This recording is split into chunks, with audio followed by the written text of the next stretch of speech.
Өнеркәсіптік масштабта аммиакты Габбер процесі арқылы алады. Сутек пен азот реагенттерінің мөлдік қатынастары 3-тің 1-ге қатынасындай болатын етіп араластырылады.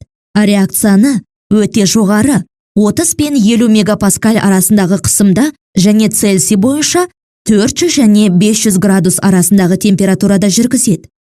Реакция барысында металл күйіндегі темір катализатор ретінде қолданылады. Азот пен сутек қоспасы қыздырылып, содан соң жоғары қысымда катализатордан өткізіледі. Бұл жағдайлар аммиактың түзілуіне ықпал етеді.